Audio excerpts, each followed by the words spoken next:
This is part 2 of my 75,000 mile maintenance and also some of the new additions I'm going to put on my Gladiator.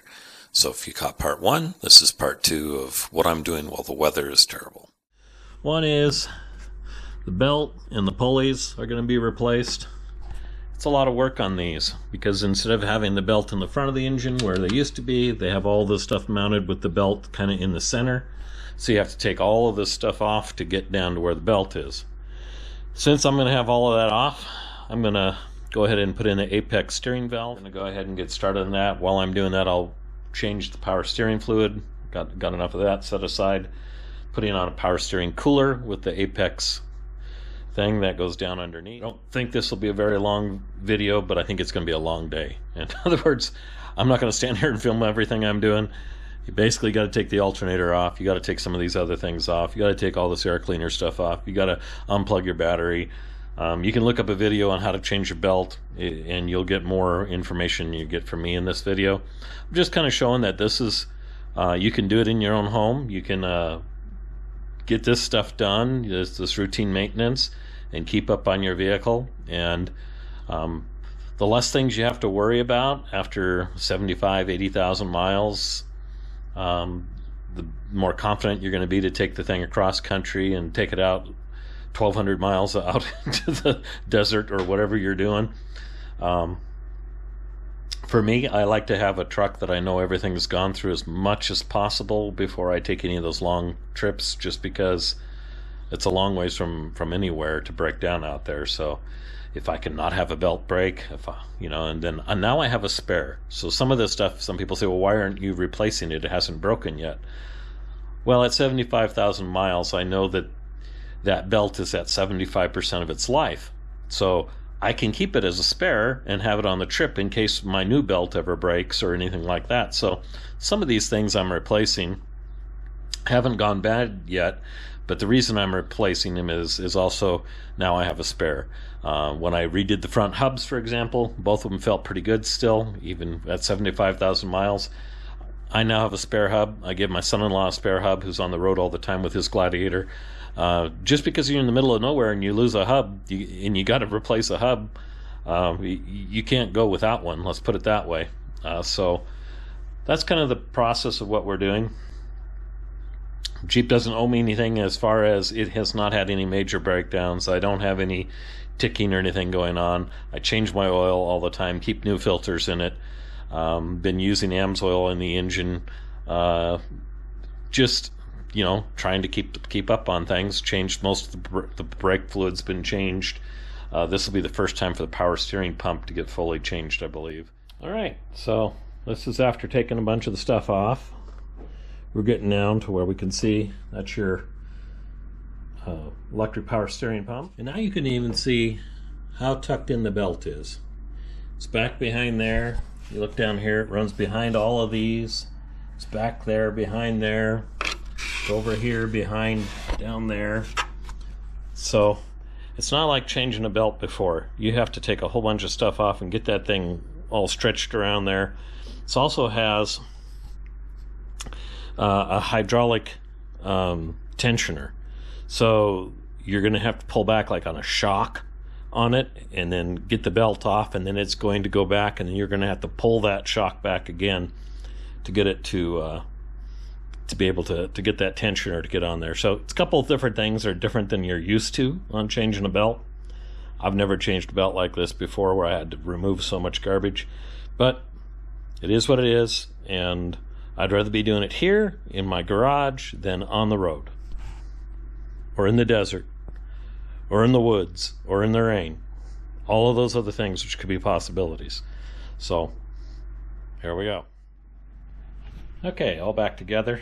I did put anti-seize on everything. There were a couple of the bolts that were pretty stiff getting them out. So I have new pulleys everywhere. I was getting a chirping. Now if I still get a chirp, there is one option I didn't replace, and I hope it's not it, because then I'll have to take some of this apart to do that. But I thought it could be the water pump. So, but it sounded more like it was at the center of the engine, so I think it was one of the pulleys. Actually, the pulley, this one right over here, that one actually what didn't turn nice when I spun it. So I'm thinking it could have been that one that was making all the noise. The other pulleys seem to be okay. Belt is pretty good. There's a little cracking and a little wear on the belt, but I mean, nothing that you wouldn't expect for 75,000 miles. But I have a good spare now, and that'll go in the vehicle in case I'm ever out on the road somewhere and I have to have a belt put on. I have one now.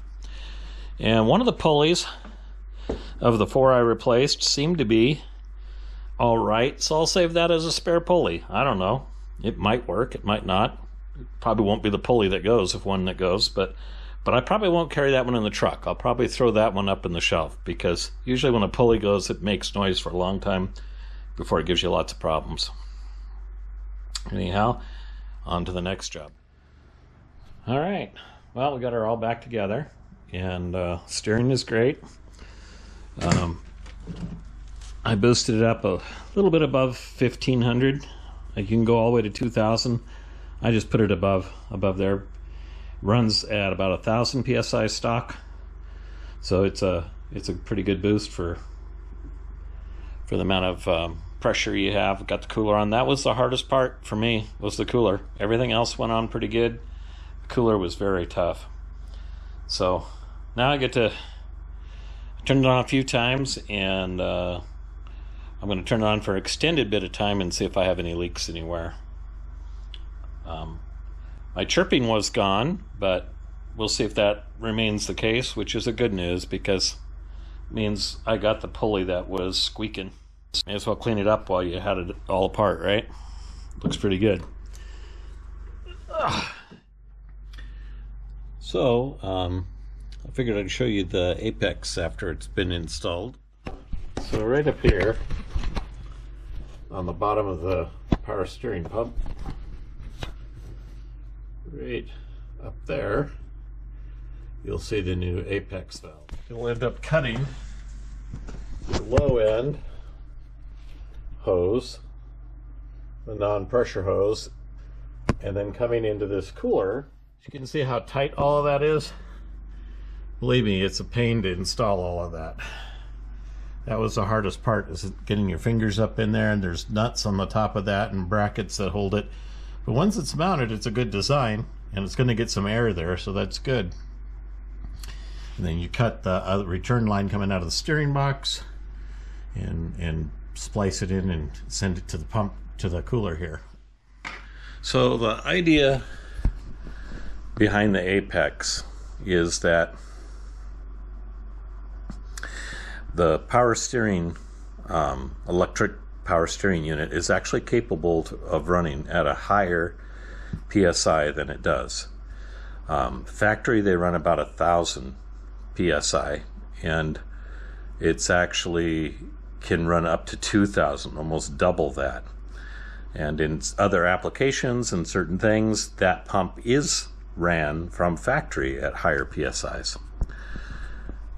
The Gladiator, like so many of the things on the Gladiator, it's kind of detuned a little bit, mostly for heat, because once you run higher PSI, you have to have a cooler or something in there, because higher PSI will generate more heat.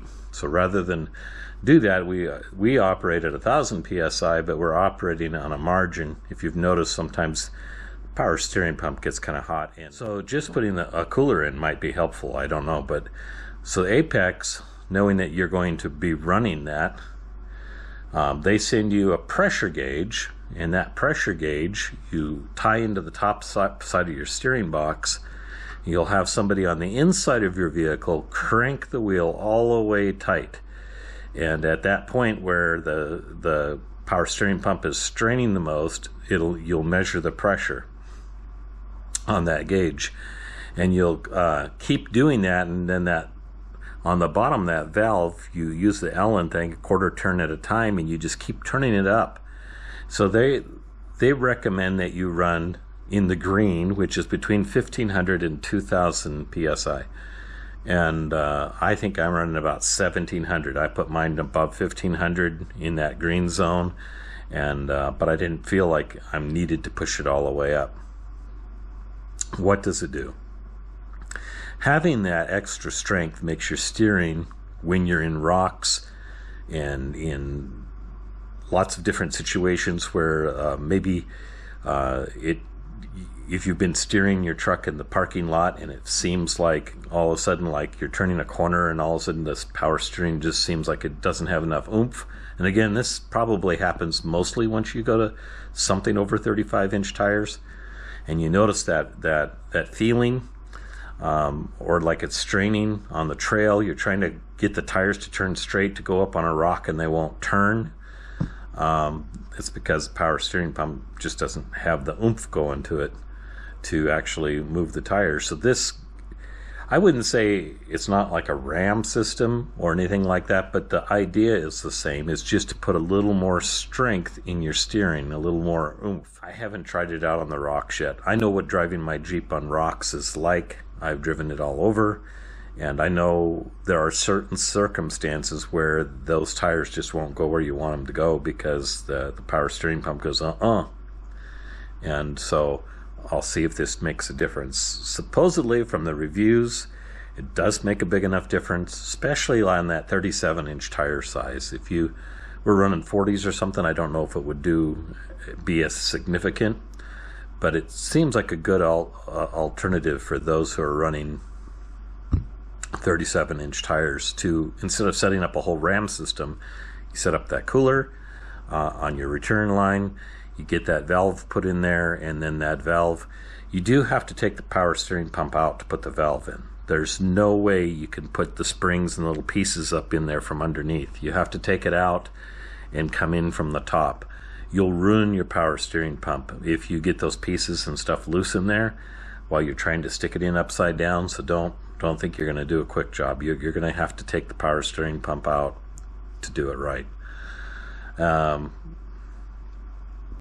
That cooler is their new design, and I really, really like the location, but I hated putting it on. You have like 1 inch to get your fingers up in there to turn that.